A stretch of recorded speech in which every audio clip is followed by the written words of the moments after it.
ay makakausap po natin si Engineer Alex Muhammad ng MMDA. Magandang hapon po sa inyo, sir. Yes, magandang hapon po, sir. Apo, ano po ang nakikita nyong long-term solution sa pagitan po ng MMDA at DPWH para ho hindi na maulit to? Kasi syempre tuwing may malakas sa bagyo, ulit-ulit na lang natatapon yung tonelalang basura. So napapag-usapan niyo ho ba ng DPWH ano yung long-term solution para dyan? Actually, may proposal dyan ng aming mahal na chairman, si Chairman Tolentino, na magkaroon ng double layer na maybe 20 or more meters away from the newly completed seawall by DPWH. So maganda rin naman po yung proposal at least to prevent ton of garbage coming in to Rojas Boulevard. So siguro may connector para at least it serve as pasyalan din ng taong bayan. Opo, at ito mga magkano nakikita nyong kailangang allocation ng pamahalaan dito?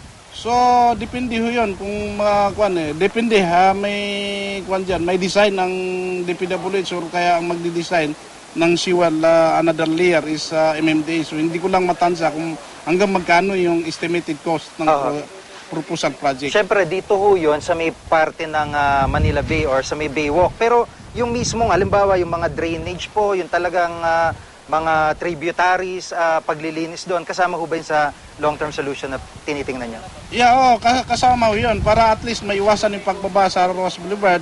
Actually, kung napansin nyo, itong maghapon na ito, ang MMDA, simula kaninang madaling araw, alas 4, nandyan na po tayo, na nag-conduct po ng clean-up operation at ang nakuha po natin na garbage ay tuloy-tuloy nada, mga more than 30 trucks. So, equivalent yan, o more or less, mga 180 cubic meter na basura. At saka sayang yung kung nabanggit nga ng DPWH NCR Director kanina na aesthetic yung hinahabol nila. Sayang naman kung puro basura. Actually kahit to hindi hindi bumabagyo, may umaanod na basura diyan, mga nagda-dragon boat nakakasalubong nila yung basura diyan. Yes, of course, kung mapapansin natin yung basura na pumupunta rito sa Manila Bay natin is coming from different nearby city tulad ng halimbawa Parañaque, dito sa may bandang south sa Malabon, Valenzuela, and of course even nearby province tulad ng Cavite at saka even Bataan. So ganun talaga ang karaming basura na napupunta rito dito sa Manila Bay na dinadala ng monsoon wind.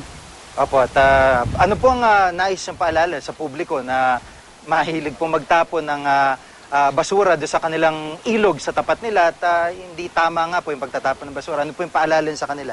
Yun na nga po, hindi natin maintindihan bakit ang ating mga kababayan tuloy-tuloy pa rin yung pagtatapon ng basura. Samantala, ang MMDA ay hindi nagsasawang makiusap sa ating kababayan na lalo-lalo na yung mga nakatira sa coastal area at saka yung mga waterways tulad ng mga estero, nasa na po, tigilan po nila yung pagtatapon ng basura at maiwasan na po yung pagbaba sa buong Metro Manila. Maraming po salamat sa Engineer Alex Muhammad po ng MMDA. Salamat po.